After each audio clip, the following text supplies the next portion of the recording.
उत्तर प्रदेश का चुनावी बिगुल बज चुका है और मुख्यमंत्री योगी आदित्यनाथ की अगुवाई में सत्ताधारी बीजेपी अपना किला बचाने साल 2022 के रण में उतरने की तैयारी में जी जान से जुटी है। बीजेपी जानती है कि राह आसान नहीं है, क्योंकि ब्राह्मण वोटरों की नाराजगी के साथ साथ उसे एंटी इनकम्बेंसी फैक्टर से भी दो चार होना पड़ेगा। मगर इन सबके बीच भाजपा के लिए एक अच्छी खबर है और वो है विपक्षी एकता का तार तार होना।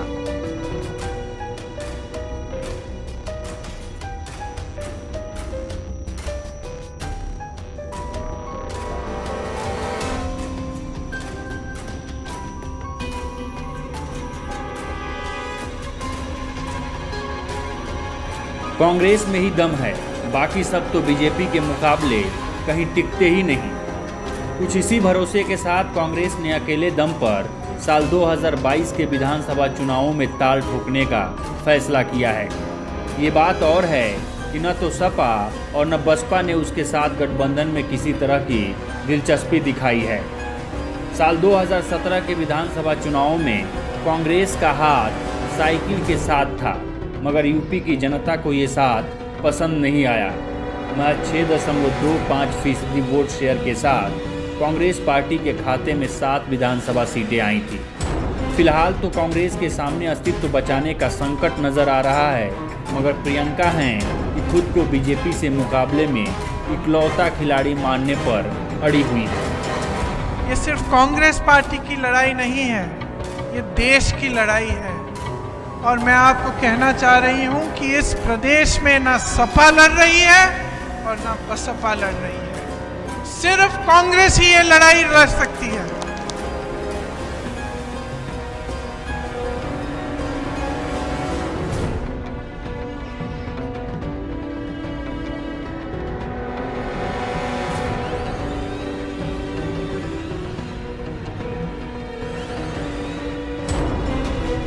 उधर बसपा सुप्रीमो मायावती ने एक बार नहीं बल्कि बार बार कहा है कि साल 2022 के विधानसभा चुनावों में उनकी पार्टी अकेले ही लड़ना पसंद करेगी। साल 2017 की तरह इस बार भी बीएसपी ने सबसे पहले अपने कार्यकर्ताओं को बूथ स्तर पर विधानसभा चुनावों की तैयारियों में जुट जाने के लिए कह दिया है।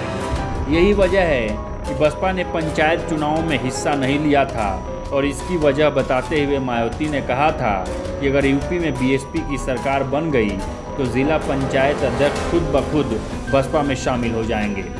साल 2017 में विधानसभा चुनाव में बीएसपी ने 22.23% वोट शेयर हासिल किया था, मगर उसे महज 19 सीटें ही मिल पाई थीं।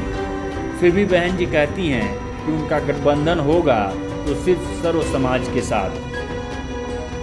मैंने एक बार नहीं कई बार बोला, प्रेस के जरिए भी, ट्वीट के जरिए भी। आज फिर मैं आपकी गलतफहमी को दूर कर देना चाहती हूँ कि बहुजन समाज पार्टी किसी भी पार्टी के साथ किसी भी प्रकार का कोई चुनावी समझौता नहीं करेगी। अकेले अपने बलबूते पर ये चुनाव लड़ेगी। हम समझौता जरूर कर रहे हैं किनसे? सर्व समाज के लोगों के साथ। उनमें भाईचारा पैदा करके सभी वर्गों को जोड़ने में लगे हैं, और ये जो गठबंधन है तो ये स्थायी रहेगा। और इस ओर हमारा ध्यान है, ना कि दूसरी पार्टियों के साथ गठबंधन करने का कोई इरादा है।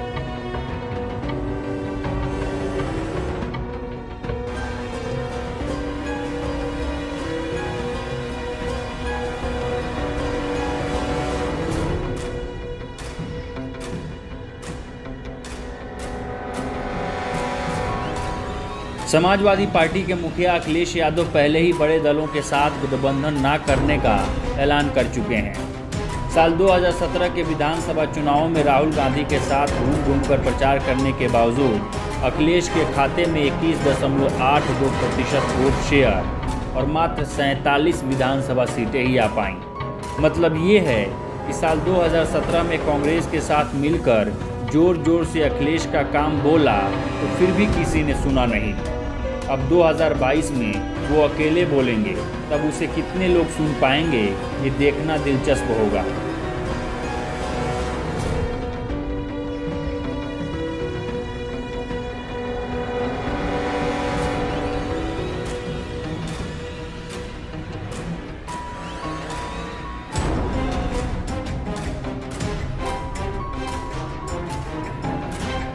साल 2017 के विधानसभा चुनाव में अगर सपा, बसपा और कांग्रेस को मिले वोट का प्रतिशत जोड़ दिया जाए तो आंकड़ा 67.74% पर पहुंच जाता है। ऐसी स्थिति बीजेपी के लिए कहीं से भी बेहतर नहीं कही जा सकती, क्योंकि साल 2017 में बीजेपी ने 384 सीटों पर चुनाव लड़ते हुए 312 सीटों पर जीत दर्ज की थी। उसे 39.67% वोट शेयर हासिल हुआ था, जो कि विपक्ष के संयुक्त वोट से कहीं आधा है। इस बीच बीजेपी के परंपरागत हिंदू वोट बैंक में सेंध लगाने की नीयत से उद्धव ठाकरे की शिवसेना पहले ही यूपी की सभी 403 सीटों पर अपने उम्मीदवार उतारने का ऐलान कर चुकी है, मगर विपक्षी वोटों में बिखराव ने कहीं ना कहीं बीजेपी के नीति निर्माताओं को राहत की सांस जरूर दी है। आप इस बारे में क्या सोचते हैं, हमें कमेंट सेक्शन में ज़रूर बताइए।